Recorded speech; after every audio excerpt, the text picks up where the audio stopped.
बहुत सारे power couple हैं जिनको हम कहते हैं कि हस्बैंड वाइफ दोनों आईएएस हैं, दोनों जिलों में डीएम हैं, दोनों प्रमुख सचिव हैं, बड़े बड़े पदों पर हैं। इस सब के बारे में तो हम आए दिन आपको चर्चा करते हैं। पावर कपल और पावरफुल फैमिली दोनों में बड़ा अंतर है।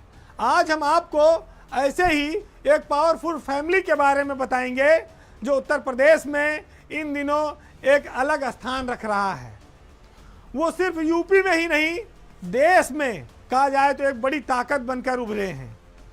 मामला देश के मुख्य चुनाव आयुक्त ज्ञानेश कुमार गुप्ता से जुड़ा है।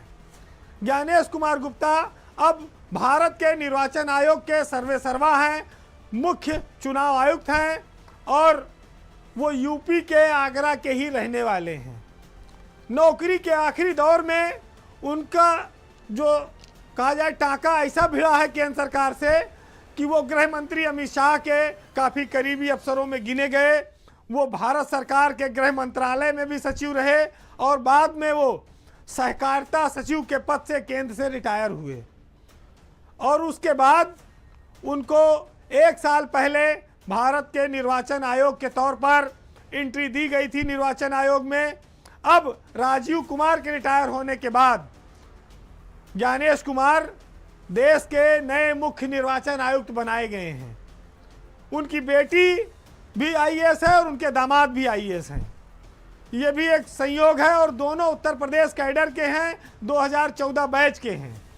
तो ज्ञानेश कुमार की केंद्र सरकार की जो नज़दीकी थी उसका फ़ायदा उनको मिला है और वो अब भारत के मुख्य निर्वाचन आयुक्त हैं और अभी वो 2029 तक इस पद पर रहेंगे जनवरी के, यानी कि पूरा 4 साल का समय है उनके पास। ज्ञानेश कुमार जिस समय हम आपको ये खबर बता रहे हैं वो अपनी बेटी से मिलने के लिए कासगंज के दौरे पर भी आए हुए हैं, लेकिन उनके सामने अभी अगली चुनौती इसी साल बिहार राज्य के चुनाव की आएगी और उसके बाद फिर बंगाल के चुनाव की आएगी। तो ज्ञानेश कुमार मोदी और अमित शाह के पसंदीदा अफसर के तौर पर रहे हैं, जिसका नतीजा आज सबके सामने है। उनकी बेटी मेघा रूपम और उनके दामाद मनीष बंसल दोनों इस समय 2 जिलों में डीएम हैं।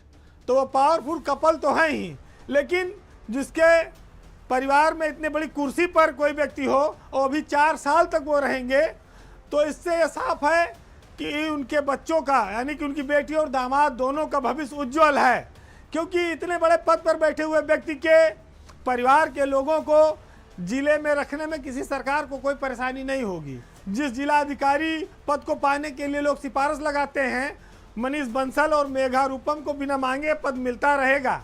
तो पिता के अनुभव और संपर्कों दोनों का फायदा बच्चों को मिलता है और उत्तर प्रदेश में भी ये तस्वीर आपको लंबे समय तक देखने को मिलती रहेगी।